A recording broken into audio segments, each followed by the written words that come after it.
Welcome to Ring of Fire. I'm Mike Papantonio. Here's what's coming up on today's show. The defense industry has found a new GOP golden boy with Tom Cotton, and he's trying desperately to start a war with Iran. No question about it. We'll tell you how. The Pentagon keeps telling us that climate change is a national security threat, so to silence that concern, Republicans have decided to simply cut their funding to study climate change. In other words, it's there, but let's not pay attention to it. Maybe it'll go away. We'll tell you why all of us are in grave danger. And the bottom feeders, not the entire industry, but the bottom feeders in the wine industry are poisoning you with arsenic, and we'll tell you how. We have all that and more coming up, but right now, just remember, you stepped into the ring of fire. You can't change Washington from the inside. You can only change it from the outside. Grand jury secrecy rules. For political gain. The press can find out. That has nothing to do with politics, but go ahead. It wouldn't bother me. Oops.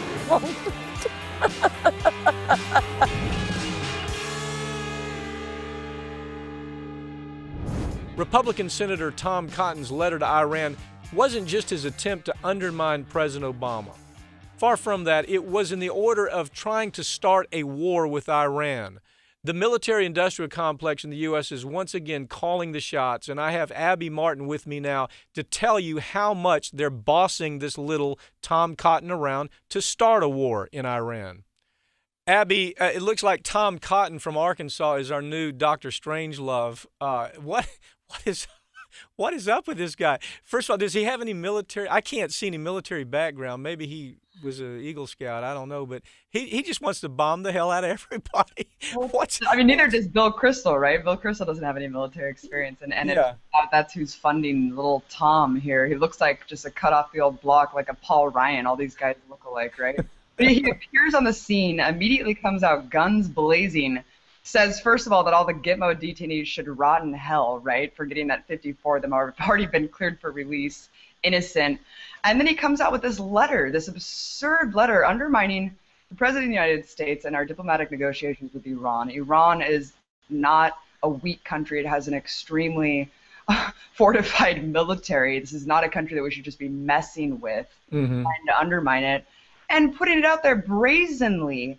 47 congressmen sign on. I mean, how embarrassing is this? Meanwhile, Mossad, while Netanyahu's been fear-mongering the world for the last decade about Iran's non-existent nuclear program, while he's holding up the Acme bomb chart at the UNGA last year, Mossad, the Israeli intelligence services, said that Iran has no nuclear capabilities right now. So it's just a complete charade, and really what these people are doing is they just want to shift the narrative so far to the right and get so much defense spending on the plate that it makes anyone who doesn't agree with them look weak, right? And they've done it very well. What's so remarkable is here you've got this Tom Cotton. I mean, this is a scary little freak, if you want to know the truth. You look at his background, he is a scary little freak.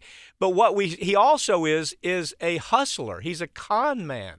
This guy's an absolute con man. He works for, he's getting money directly from the NDIA, which is nothing more than a defense organization, a whole group of contractors who want war. I mean, if you look at who's involved, it's all the regular suspects: Boeing, McDonnell Douglas, you name them. They're all part of the NDIA.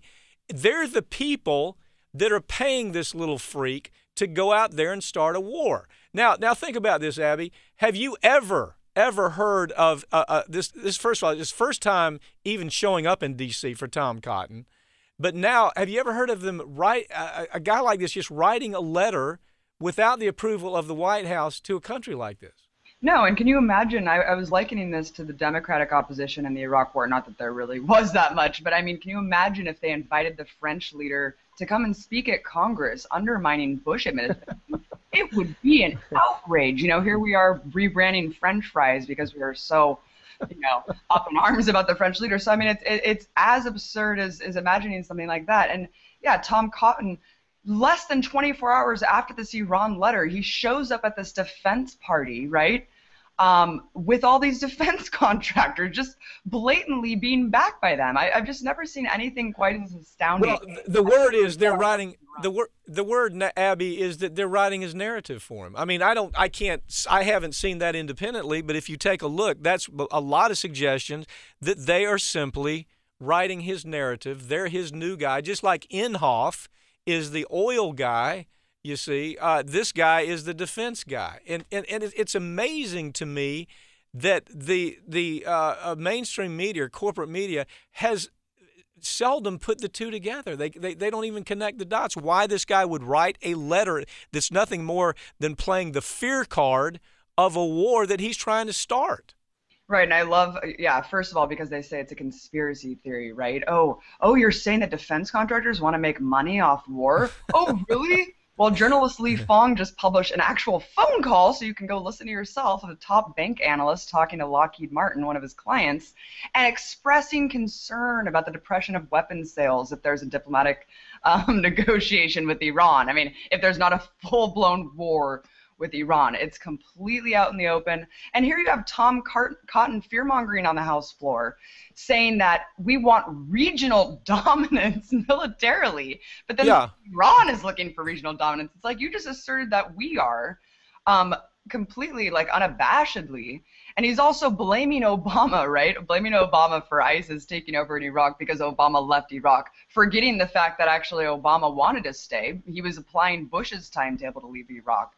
It's a complete mess. And then also leaving out, Abby, that little thing about his party starting the war in Iraq that created ISIS. Right. How about that? We forgot about that. That little thing that he forgot to mention. So, how do you is this guy an early burn down? I mean, you know what I'm talking about. He comes from Arkansas. He obviously the connections are very clear that he's part of the defense industry. He's already using up all this credibility that he at least bring when he doesn't have any history, but all of a sudden we see that he's trying to start a war with Iran. There's no question about it. I mean, let's be brutally honest. Netanyahu is his best pal. He's one of the people who got Netanyahu over there to give the speech. He is intent on war in the Middle East, and he's a PNAC guy. I mean, this is the guy that says he wants global military dominance. That is such crazy talk in the 21st century, as you point out, when these countries aren't third worlds, for God's sakes, they have real militaries. They can cause real problems in that part of the world. Yeah, and they push the budget through. They're asking for $100 billion more for defense because he keeps doubling down on this notion that we're not strong enough, our military is weaker than ever. Our military is still more powerful than the next 8 countries combined, so don't give me that BS, Tom Cotton. I think that he's just a troll. I think he's the troll of the day that's being pushed out in the forefront from the war hawks who've been behind the scenes for the last couple of decades. Pap, I mean, Bill Kristol, who heads what rose out of the ashes of PNAC, which is the Foreign Policy Initiative. I mean, when you look at this cast of characters and every single military maneuver or push in the last decade, the Libya invasion, the Afghanistan troop surge, all of it comes back from these war hawks, and they all write these letters pressuring Congress to abide by the most militaristic, insane policy that you can think of, and it really does work. And it's so sad because you just look at who's all behind it, and it's all the same people. Well, let me ask you something. You've got McCain. Let's use McCain, for example. McCain came through after many years. He paid his dues. He did some things right. He did more things wrong than right, but he did some things right. He at least gained some respectability. When he came out with his war hawk speeches, he had history behind him. This guy has nothing behind him. I mean, in other words, he shows up.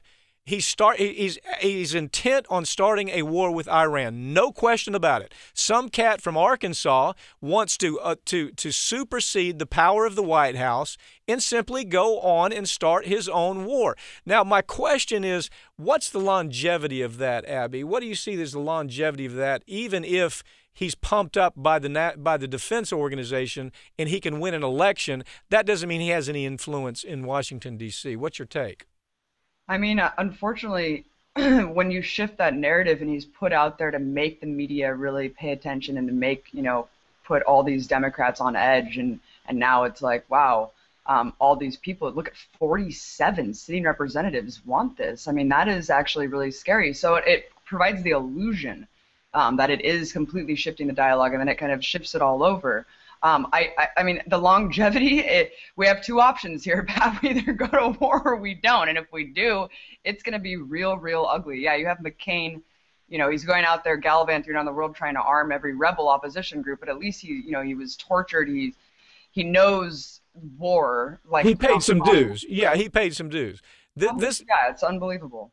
So this guy's out here like Winston. I mean, he loves Winston Churchill. It's like it's the only thing he's ever read is Winston Churchill. He opens his speech with Winston Churchill. He closes with Winston Churchill. He gives interviews about Winston Churchill. The truth is, Winston Churchill would have thought that Tom Cotton is a total freak, because Winston Churchill says we don't try to egg war on. We simply defend ourselves. This guy is trying to egg a war on. Is there you see that any other way? No, absolutely not. And he's up there just citing Netanyahu. I mean, Netanyahu's a zealot. He's a fascist right-winger, and you have Tom Cotton just openly endorsing every single thing that Netanyahu says. Abby Martin, I hope to have you on a lot more on Free Speech TV. Thank you for joining me. I can promise you, Tom Cotton is going to give us plenty of stuff to talk about. He's going to be the Inhofe of the defense industry. Thanks for joining me. Well, thanks so much, Pat. Abby Martin's the host of Media Roots Radio at MediaRoots.org. The Republican Party's typically been in favor of giving the Pentagon and the Department of Defense as much money as they've needed. As a matter of fact, typically they've given them more than the Department of Defense says they want. But now these experts are telling us that climate change is a national security threat. Republicans suddenly believe that it's time to cut their budgets because of that. They don't want the Pentagon talking about how dangerous climate change may be for all of us. Joining me now to explain how this leaves all of us at risk is Farron Cousins, editor of the Trial Lawyer magazine.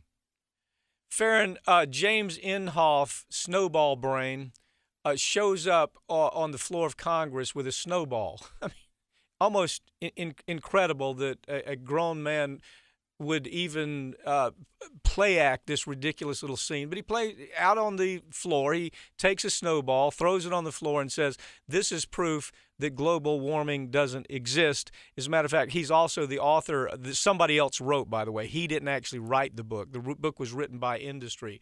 It's called The Greatest Hoax: How the Global Warming Conspiracy Threatens Your Future. It was written by other people. He signed off on it because it was written by people who actually give him a lot of money to say the crazy things that he says. But now the Pentagon is getting a little upset with what's going on with the James Inhofe, Ted Cruz types there in D.C. Tell us about it. Well, what's happened is that you have the Pentagon, the Department of Defense, for the last 7 years telling us that climate change is a national security threat. And in fact, this past October in 2014, they told us that not only is it a very severe threat, but now, because the situation has gotten so bad, they actually have to start planning all of their military operations based around climate change. They have to start taking into account the effects of climate change on where they put their bases, where they put their troops, how many troops they put out there. So this is a very big deal that Republicans like James Inhofe and Ted Cruz want to cut the agency's funding for actually studying climate change and figuring out how to respond to this huge national security threat. And again, this is coming from the Pentagon, the place that Republicans love to just pour money into for their endless wars. And now that we have this massive military organization saying that climate change is real, it's a threat, and we have to respond, they suddenly, for the first time ever, have decided, you know what, maybe you don't need so much money, Pentagon. Okay, so what you've got is you have, first of all, people are shocked to learn the CIA is involved in trying to figure out what is the future. DOD is involved with trying to predict the future because they have admitted, A, that global climate change is very real, and B, that it's man-made. I mean, both of those things are clear admissions by our own Pentagon. Now, so the Inhofe crowd wants to say, well, okay, we're not going to give you money. We're not going to give NASA money, who's been following this for a decade now. We're not going to give you any money, therefore you won't be able to talk about it. Isn't that kind of what is happening here? It is. And, you know, the whole reason that the Pentagon decided to start looking into the effects of climate change is because back in 2006, 2007, George W. Bush actually came out and said, look, I don't know, maybe climate change is real, maybe it's not. Pentagon, do me a favor, study the issue, come up with a report, let's look at the facts, and then I can make an opinion based on that. One of the only times during his entire presidency that Bush decides, you know what, I'm going to get all the facts before I make up my mind about this. So the Pentagon studies it. They come out with this report that says, look, global climate change is real, it's man-made, and we need to do something about it. So George W. Bush, one of the worst of the worst Republican presidents ever, finally comes out and says, all right, climate change is real. Let's do something about it. Okay, and so it was kind of like a triple whammy, because then the Pentagon says, yes, it's real. Not just George Bush saying it's real. And the insurance industry that insures much of the coast of the United States says it's real, and we're going to stop insuring businesses. If you're a business on the coast, we're not going to give you insurance anymore. If you're a homeowner, we're not going to give you insurance because the Florida Gulf Coast, for example, is already starting to fall underwater. The Everglades have already saltwater intrusion, to give you an idea what's happening in Florida. So what does it take, or really the real question, is there anything that's going to change the mind of a guy like Inhofe or Ted Cruz, who are getting so much money from BP and Exxon and Mobil to go out there and say the things they say? What do you think the chances of really changing anything there really are? We could have a terrorist attack on United States soil that is directly linked to something regarding climate change, and these guys still wouldn't get it. Look, here is what the Pentagon knows. This is what they warned us in that report back in October. They said, look, climate change by way of the Syrian conflict has helped to bolster ISIS, to help add people to their ranks. And the way that worked, according to the Pentagon, is that you had all these rural farmers in Syria who suddenly, because of droughts and other climate change related conditions, could no longer sustain their way of life. So they move into cities, and you get this urban overpopulation, not enough jobs to go around, people with no way to make ends meet. And for the younger generation there, that makes them a perfect target for a group like ISIS that says, hey, come be with us, this new world order. We're going to make things better. We're going to give you a way of life that the Westerners have stolen from you. And that is exactly what the Pentagon is telling us. That is, we can see that this has happened, and that's what the Pentagon knows, and that's what the Pentagon is trying to warn us about, that they need to prep for.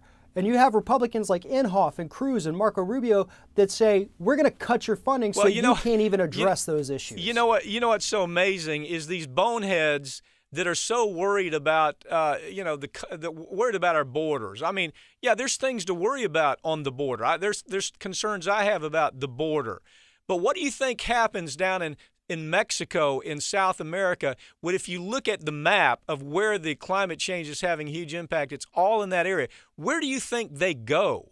They come to the United States. And so the Pentagon is saying we have to be ready for that. And while they're saying we have to be ready for that, you have the Inhofe and the Ted Cruz type saying, no, we're not going to give you any money because we don't like you using terms like global climate change because it scares our people, our donors, when you use those kinds of words. I mean, isn't that kind of a nutshell of where we are right now? It is, and if you look at the state of Florida, where Republican Governor Rick Scott has said we can't even use the term climate change. Government officials can't use the words climate change or global warming in any of their official reports, in any of their press conferences, speeches, anything.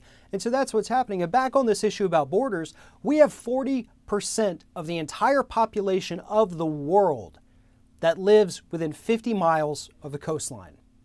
When these sea levels start to rise, that 40% of the world's population, close to half of people in the world, are going to have to find a new place to live. And as you just pointed out, where are they going to go? They have to seek higher ground, literally, because their homes where they've grown up with, where they've lived for generations and generations, will be completely underwater. And the Pentagon knows that. I mean, we're talking about huge numbers of climate immigrants, basically, with nowhere left to go. And so that's something that we have to be prepared for, because they're not all going to be, friendly, oh, we just need a place to stay people. They're going to be people that are looking to, possibly take over, start a new country, whatever. Anytime you have a situation where Group A has something that Group B needs or wants, and Group A doesn't share, That creates conflict. That's what the Department of Defense knows. That's what they need to prep for. And the Republicans are simply not letting them do that. How bad is it already down in Florida? We know that MSNBC, Ed Schultz has done stories on it. Tom Hartman has done stories. Corporate media has been very slow to do stories on it. But how bad is it down there along where we're seeing saltwater intrusion into the sewer systems of South Florida? I mean, at what point do we say we got a problem? Well, we're losing, several centimeters of coastline every single year, which, it may not seem like very much if you're talking, 1 to 2 centimeters a year, but that adds up very quickly. And as you pointed out, we have the saltwater intrusion in the Everglades into sewer systems. We've had very severe catastrophic weather events in the last 2 years, flooding in areas that have never flooded before, all directly linked to climate change. And to make matters worse, just a couple weeks ago, the Obama administration leased off another 1 million acres of the Gulf of Mexico for offshore oil drilling. And that's on top of the 112 million acres of the Gulf that they auctioned off last year. And here we are just, right at the 5th anniversary of the BP oil spill, and all we're doing is saying, hey, here's another 1 million acres, here's 1 million acres. Go drill your hearts out. Who cares about the coast? And that's the message we're getting from the Obama administration. That is very disappointing. When this story about Republicans cutting the Department of Defense's budget to study climate change broke, Obama came out and said these Republicans, like Inhofe and Cruz specifically, are nothing more than shills for the oil industry. But, it's one thing for Obama to talk a big game about climate change because he does a very good job of that. But behind closed doors, he has been almost right at the cusp of being just as bad as George W. Bush when it comes to letting the oil companies run rampant all over this country. So let's put this in perspective. In other words, Republican leaders really just don't give a damn about the next generation. I mean, that's the only way to put it. You've got the turtle man, McConnell, out there telling state government officials to ignore EPA mandates on greenhouse gas. I mean, you've got Ted Cruz cutting the NASA budget and telling NASA scientists that they can't talk about climate change. You have now the Pentagon being told they can't talk about climate change. What about our children and their, you have to assume they, as weird as they are, they probably have children. I mean, most of them probably have children. They do. Ted Cruz has 2 young children, but obviously he does not care about their future, does not care if they have a planet to inhabit. And unfortunately, that's what we're dealing with. There is no way to talk logic and reason to somebody that sees the science, looks at it, and just says, no, that's not true. I don't want to deal with that. And that's what we're dealing with these Republicans today. And unfortunately, it feels like that's what we're dealing with President Obama as well. Don't you want to say to parents who have children, how dare you vote for these fools because you're killing your grandchildren? I don't know how else to put it. Farron Cousins, thank you for joining me. Thank you. Jon Stewart and Stephen Colbert were instrumental in showing us how dysfunctional the corporate news has become. Now they're both moving on. It's a void that's been created that needs to be filled with the same brand of honest, relevant, and comical news that we've seen in the past. Young viewers want to see that. I have Lee Camp with me now, who's doing his part to take on the mainstream media with his new show called Redacted Tonight. Lee, Stewart, Colbert, out of here. Whole new beginning, I guess, in a lot of ways, but they have... you've been at the comedy business, political comedy, for an awful long time. I really see this as an opportunity for people who've been out there working just as hard as Stewart, just as hard as Colbert, to try to tell these political stories. You see this as an opportunity, don't you? Surely. Yeah, absolutely. I fully respect what those guys have done. I mean, they took it to a whole new level, and but I think that void is an opportunity for the stuff that I do. And I think I take it to, I'm not going to say I'm comedically necessarily always better than them, but I take it to a different level in that I kind of am able to attack corporations and kind of the center of the belly of the beast a little more dramatically, I think. So it's this void that's opening up is a definite opportunity, yeah. Lee, what you hear, I mean, when you really try to analyze what's happening here, what you hear is that what's going to end up happening is social media for this type of delivery is going to become even more important. Now, of course, you're with RT America. You have a regular show with Russian Television America. Actually, people don't realize how big that audience is, but it's a big audience. It's an international audience. But are you also going to focus with social media and try to, I guess, try to focus where you can really have a huge impact day to day? What's your thought? Oh yeah, absolutely. We do as much as we can without getting overwhelmed. On a lot on Facebook, a lot on Twitter, a lot of our videos, Redacted Tonight videos, which this is another way we're different from Daily Show and the likes of them, is that all of our stuff is on YouTube. So all of our stuff is our videos on Facebook about a lot of these important issues can go somewhat viral. You know, several have over 1 million hits in a week or so. And so, yeah, the social media is changing the game, and people aren't watching on television sets anymore, which is why I'm glad I'm able to create a show that is all on YouTube as well as TV. Tell us a little bit about your background on how you came up through comedy. Who'd you come up with? I know John Oliver. They must have been kind of a contemporary, coming up through the ranks, and so all of you were kind of launched on the same kind of political atmosphere. What is your take on who these peers may be? I mean, who else is going to be in this fight? Oh yeah, John Oliver's definitely at the top of the list, and I'm friendly with him. We've been on a lot of shows together in New York City. I came up doing stand-up in New York City for 12 years, and he is amazing. He's wonderful. He's one of the few comics where I feel like he brings the room to another. He makes them think. He brings the room to another level. So he's definitely up there, and there's a lot of great comics in the UK that I hugely respect that unfortunately don't always get as much traction over here, like Stuart Lee and some others. But there is a lack of passionate political comedy in the U.S. There's these very grand shows like Daily Show and Colbert that are hugely popular, but in terms of what's being done at the stand-up comedy clubs, there is a bit of a lack of passionate political comedy. I'm not saying you couldn't hear a few Obama jokes and a few Bush jokes. Everybody had their Bush jokes when he was in office, but to get beyond that is there's not enough of it. Lee, one thing that's happening, and I'm just so glad to see it with people like you and Stewart and Colbert and Oliver, is we got away from that kind of that drone the Leno thing. It was almost meaningless. Jay Leno stands up in front of a crowd, hits a few wisecracks, but that's not really what has to be done out there. What's the distinction between what you're doing on your show, for example, and what a guy like Leno may end up doing?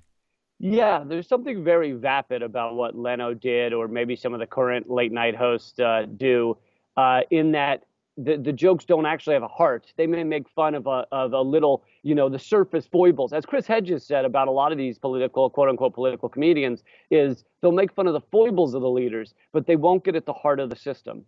And I think that absolutely went through with what Jay Leno did. It didn't actually stand for anything. It didn't actually make points that people could take home with them. It was more of these little jokes, what someone looks like and that kind of thing, instead of really getting at the heart of this system that is increasingly serving the oligarchs and the 0.1%. And so to go after that is a different thing. It's a different animal, and it's going to alienate a few people, but I'm willing to alienate a few people to talk about these issues that we don't have a lot of time to ignore any longer. Well, I mean, think about the Liz Winstead and I used to do a show. I was on her program with Air America with Rachel Maddow for a while. And Liz Winstead, if you talk to her, of course, she helped launch this concept with The Daily Show. I mean, a lot of other people involved, but Liz certainly needs credit for having been a participant. And when you would talk to her, she would talk about kind of the formula. First of all, it had to be factually correct. It had to be a little irreverent. It had to be bold. It couldn't be what I call the Birkenstock liberal approach to criticism. It had to be people that were willing to show up, at a gunfight with a gun rather than a knife. And so that's kind of what you do. Tell us about your show and how people can see that show. Talk about it a little bit. Yeah, we're very heavily fact-based in that we're anytime I want people to realize I'm not making this stuff up, we do headline reveals. We show them the newspaper or whatever, the online headline of the reality of the situation, because lots of times these things seem like jokes, and I'm like, no, they're not. No, there are literally 23 lobbyists for every congressperson. I need you to understand that so that I can go forward with the next joke, that kind of thing. But yeah, we're trying to do that every day, is really cut these problems deep, not give them little flesh wounds. My show is called Redacted Tonight, and everybody can watch it on YouTube, but it's also on RT America, obviously, and Hulu. And we do it every week, and we're really trying to get also the stories that are being ignored by the mainstream media. I've done opening monologues on deep state and on prison industrial complex and all the stuff that you talk about, and you've done so brilliantly. I just try and do it with comedy. Well, what's happened, if you think about it, there is a formula, isn't there? I mean, there's a formula that you have developed and that other great comedians have developed, and the formula seems to be having its largest impact, its most important impact on millennials and maybe a little older than millennials. Do you see this really as the only way to regularly get the story out to millennials about what's happening to them, that they're losing jobs for a certain reason, that the defense budget is crazy, that racism is alive, that genderism is alive? How else do you get it out to millennials besides this avenue? Yeah, and for those who don't know, millennial is a Native American word that means overconfident and entitled. But no, it is. You have to use comedy. You have to use at least other avenues than often the straight facts, because they're not going to listen for long. I mean, people have an attention span like a meerkat on meth. They're not going to pay attention long. So that's what laughter does, is it can bring people in, and even if they disagree, even if they don't really understand the issue at first, it makes them listen. And I have fans, I have audience members that will sit through a whole show of my stuff without agreeing necessarily, but that's okay, because at least they're learning about the issues and they're laughing as it goes, and they're not turning off the channel. So yeah, to get to the younger people. One thing you do, and I think that it's what any successful comedian does when they're trying to deliver politics, is you don't just give the headlines, you give the backstory. Talk about how you have to build the backstory in order for people to understand what the hell's going on. Yeah, there's a lot of journalism involved in the type of comedy we do. I mean, I'm obviously reading a ton of articles and usually alternative media to get the deeper story. But yeah, I take an issue and then I try and find all those nooks and crannies that people aren't really talking about, bringing in past stuff that was important and connecting issues together. For example, I connected several stories on Transparency Week, Sunshine Week we had, where during that same week, NYPD was caught altering Wikipedia articles on police brutality. The White House had officially codified not answering FOIA requests for one of their departments. And so I tried to cobble together several stories that were anti-transparency during Transparency Week. And that takes some journalism. It takes some work. Hey, in about 30 seconds, I've always had the opinion that traditional corporate media is dead as far as telling the news. About 30 seconds, what's your take? Yeah, it seems to have become just exclusively what gets ratings, and what gets ratings is fear and celebrity crap. That's it. So, they're selling pills, they're selling things to you, and they're going to do whatever gets the ratings to sell those things. So, it's to me, it's lost its fact-based reality. Lee Camp, I'll be watching your show. Thanks for joining me, okay? Yeah, everybody check out Redacted Tonight. Thank you, Pap. Bye-bye. Lee Camp is the host of Redacted Tonight on RT America. Wine consumption has increased by the billions of bottles in recent years, thanks partly to pop culture making it the hip drink for young people. The bottom feeders, though, in the wine industry, not the entire industry, but the bottom feeders have taken advantage of this, and they're cutting corners to raise their profits. Joining me now for more of that is Mike Berg. Michael, I'm interested to know where things are now. We're 3 weeks into the lawsuit that you've brought against, not the wine industry, by the way. I want to point out, you did not bring a case against the wine industry.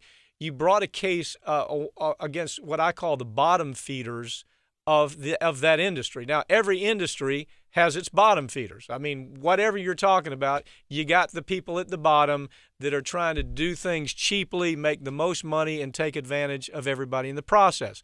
And I just saw, I don't know if you've seen these statistics, in the last 3 years, wine consumption has increased by 2 billion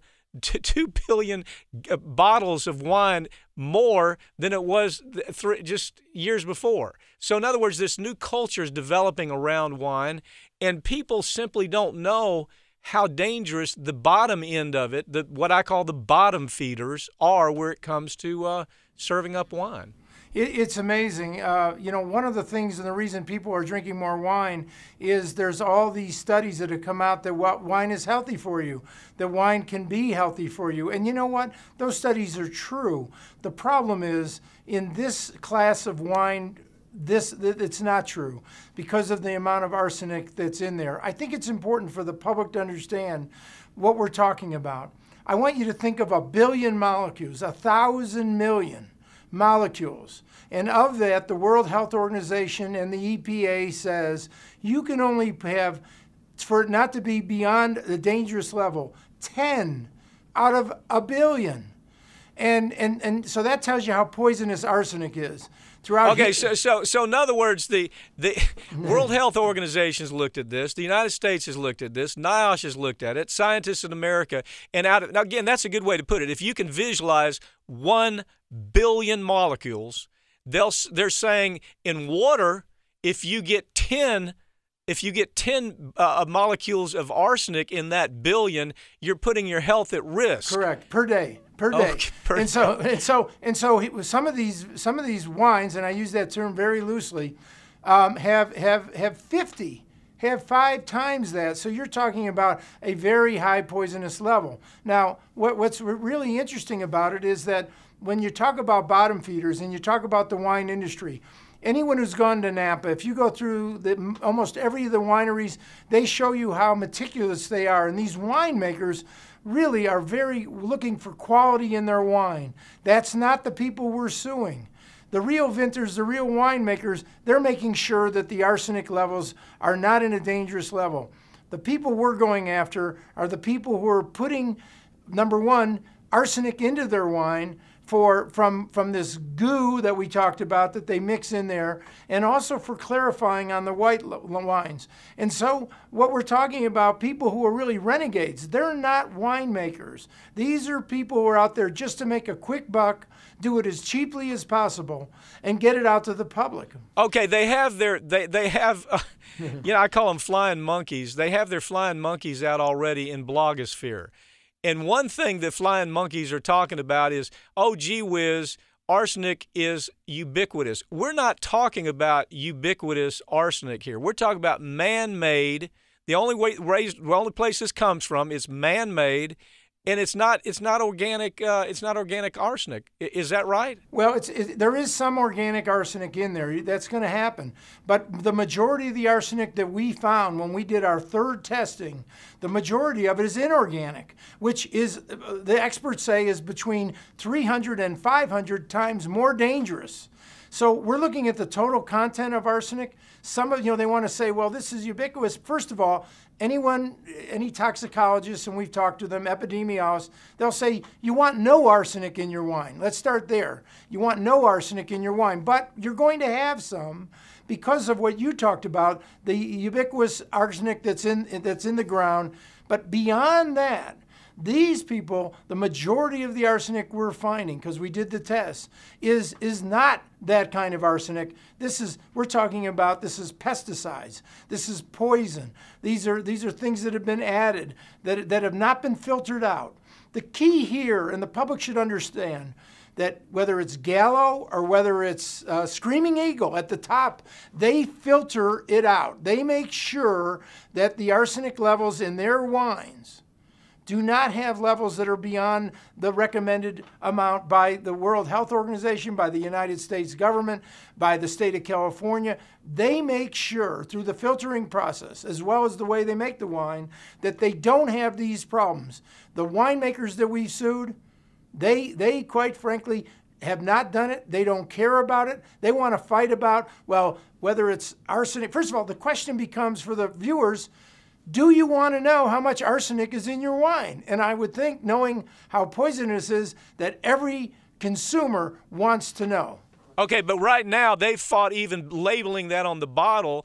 They won't even mention, oh, by the way, we have 50 times the safe level of arsenic in our wine. I mean, obviously, if you saw that, you may as well see a skull and crossbones. But so, okay, here's what I see happening here.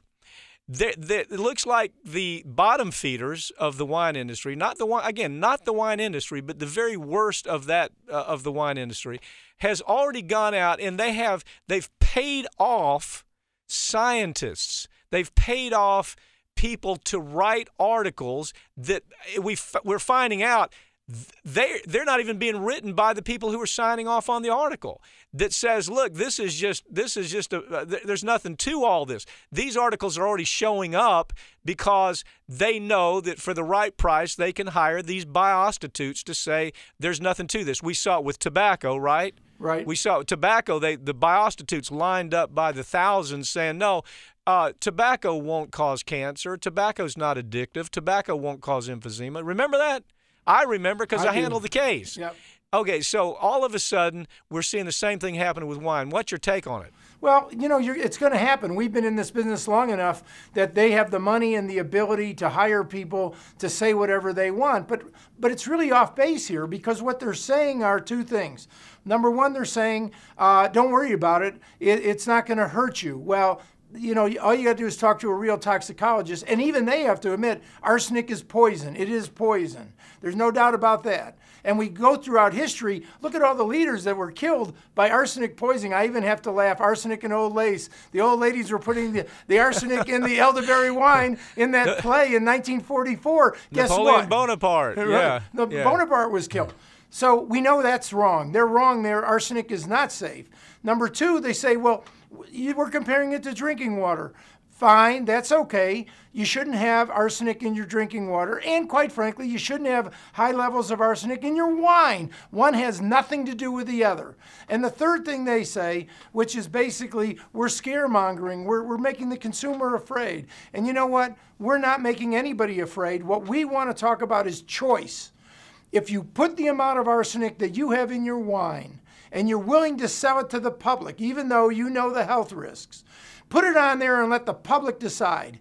Do you want to buy the bottle of wine that has high level of arsenic, or do you want to buy the wine that doesn't? And I think the public's going to buy the wine that doesn't. Mike, isn't there a new website that's developing? There's a couple of websites. What are they that people can go and they don't have to listen to your opinion or my opinion? They can read it. Where do they go? Well, let me first of all, Tainted Wine is a website that's part of the organization. But I also want to tell you, I want to give a plug to the Gray Report. He is probably the highest, most well-known blogger in the wine industry. I read his report last night.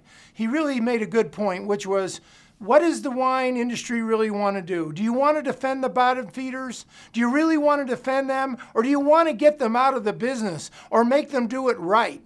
And he talked about Gallo, which we've tested numerous of their bottles in the same price point. They don't have excess arsenic in there. They do it right. Gallo does it right, for example. Exactly. Okay. They get it out. And he also said, why is the Wine Institute? Why would the Wine Institute put the winemakers who are truly, truly proud of their product, who are truly making wine to make it the best it can be, make sure that it's safe, and it's beautiful, and it has a great nose, and it's really wonderful. Why do those vintners want to protect these people who don't even make wine the right way? They're not interested in the quality of the wine. They're just interested in making money, regardless of the amount of arsenic and the health risks with regard to their wines. Mike, real quick, there's something called, you go to forcechange.com. Oh, I saw it. It's forcechange.com. Sign the petition.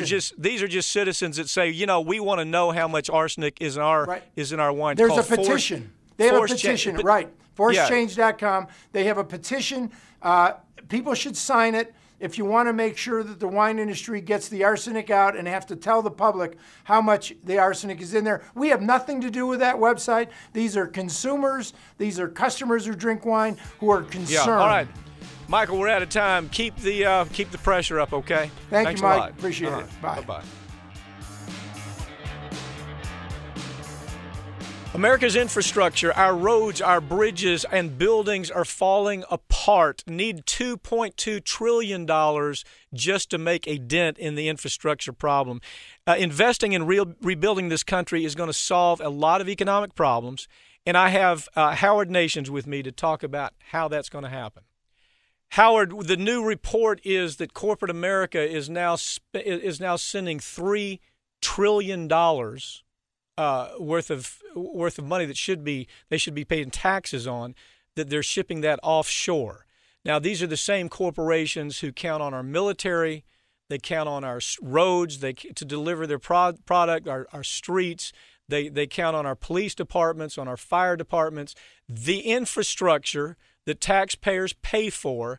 These corporations benefit hugely from, but they don't want to pay taxes. They want to keep their money offshore, and as a result, our infrastructure is crumbling, just falling apart by every study that I've been able to see in the last 10 years. We're not responding, are we? Not a bit, Mike. As a matter of fact, this failure to invest in infrastructure is a perfect example of the consequences of political gridlock in America. We know historically that investing in infrastructure gives us long-term economic growth, it creates jobs, it grows the economy, and it lowers costs of doing business for business at every level. We have to upgrade roads, bridges, and put people to work. The people that are working spend money as middle-class incomes, which expands the business consumer base. But they failed to pass this with the American Jobs Act. It's just totally outrageous. Well, interesting. The material you're talking about, there's part of it, at least, came from the Center of American Progress. They did a great report on it, and they say that the businesses, they're quick to look to profits, but they're so short-sighted in understanding that they can actually expand their profits by building infrastructure because of the domino effect that when you put $1 into the economy, it's geometrically grows for small businesses. But you have big business like the Chamber of Commerce, who is siding up with only, historically has only sided up with a small part of the business community. Tell me where this is going to go as far as reinvestment. What can we do to reinvest money that actually moves into the pocket of business and American consumers by simply building our infrastructure? Well, we learned a lesson from the American Recovery and Reinvestment Act, where the Department of Transportation invested in infrastructure and created or saved 1.1 million jobs in construction and 400,000 jobs in manufacturing by March of 2011. Most of those new jobs were created in the private sector. The effect of it was improving drinking and wastewater systems, repairing bridges, repairing roads, rehabilitating airports and shipyards. An economic study showed that 12.3 jobs per $100,000 spent. Now, the Department of Transportation and Department of Energy spent $24.7 billion by September of 2010, which created or saved more than 3 million jobs. That's just historically a fact, and we see the value of infrastructure investing. But they're refusing to do any more of it. That one got through, but the American Jobs Act failed. Well, I think this story, this report that came from the Center for American Progress, that's where you're getting this material. They followed this point by point, and they substantiate what you're talking about here, and that is we miss the idea. See, what we've been talking about is austerity in the U.S. We can't afford to build bridges. We can't afford to build roads. Right. I was just in Virginia this past week. Have you driven through Virginia lately? Have you driven through the potholes and the destruction of the roads is almost overwhelming? Why? Because government there won't put any money into infrastructure. They don't get it to say that if a person builds a bridge, you have independent contractors all over that area where the bridge is being built in that state that are making money. And then they're taking that money and they're spending it at the local businesses in their neighborhoods. I don't know what it is that American business can't seem to understand, but you had American business really fighting this until the U.S. Chamber of Commerce joined up with the AFL-CIO and said, look, maybe we were just stupid. Maybe we were just wrong. Maybe those 19 companies that give us all the money, talking about the U.S. Chamber of Commerce, those 19 businesses that we support all the time, maybe we need to look beyond those 19 businesses and look for mom and pop businesses so we can help them do better. Isn't that what happened here? It is what happened. And what they fail to see is that the highest multiplier effect of all the fiscal stimulus policies that you can have in government is infrastructure investment. The economist Mark Zandi said of every dollar of government spending, you get a $1.44 boost in the economy. A dollar of tax rebate, which is all about Republicans, you get a $1.22 boost in the economy. Before the recession, $1 billion invested created 18,000 new jobs, direct jobs, supplier jobs, and offered paycheck boosts to local economy. After the recession, the transportation department, by contrast, as opposed to 18,000 new jobs, when transportation put $1 billion in the federal highway system, they created 30,000 new jobs, 10,000 in construction, 5,000 in supporting industries, and 15,000 in induced employment. So the empirical data is there. Infrastructure creates jobs, increases production of small, medium, and large companies, and provides the highway and the power grids and water that businesses rely on. Well, yeah, again, this is right here in black and white. This Center for American Progress report. Don't you think that everybody listening to this should find that report, Center for American Progress, and go online? We'll put it online right here on Ring of Fire. They can take that and they can send it to their senators. They can send it to their congressmen and say, look, what in the hell is it that you don't understand?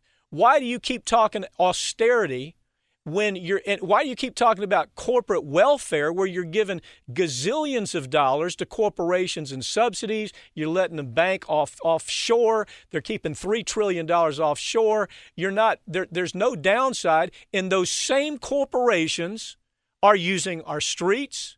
They're using our bridges. Our military is keeping them safe, protecting them so they can do business overseas. It's allowing those corporations to go and, basically rape and pillage places like South America and South Africa, take the natural resources for what they want. The military allows them to do that, but they don't want to pay any money. You see, their opportunity, their position is, gee whiz, we're already paying too much taxes, which is a lie. Most of them don't even pay taxes, and then they avoid paying taxes by keeping $3 trillion offshore. When do we get to the point where they understand that putting money into the infrastructure makes money for everybody?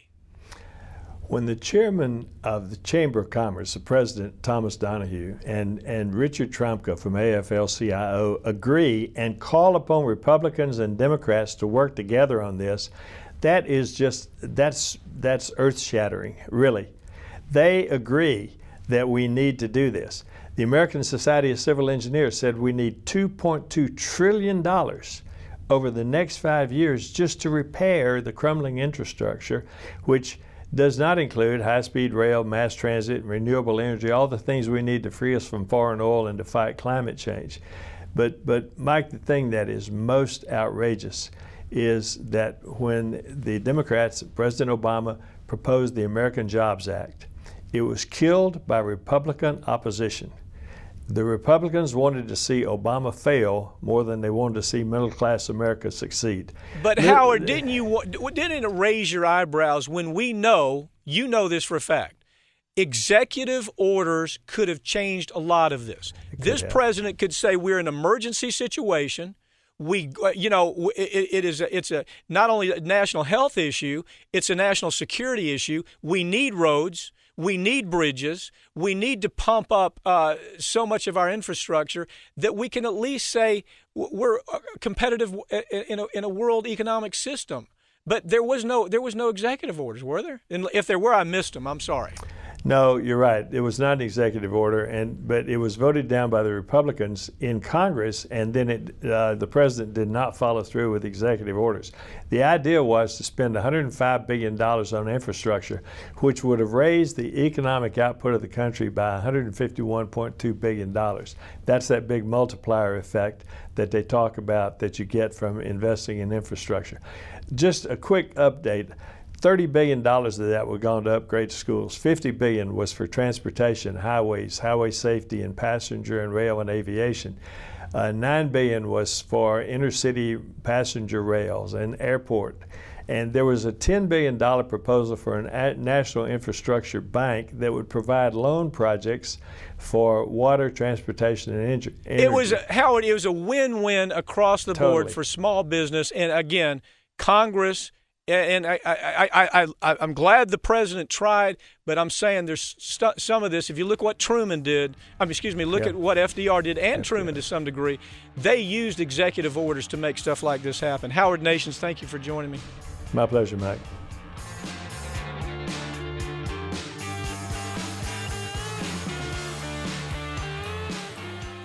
That's it for this week's Ring of Fire, but you can keep up with us throughout the week online at ringoffireradio.com or on Twitter at Ring of Fire Radio and on Facebook.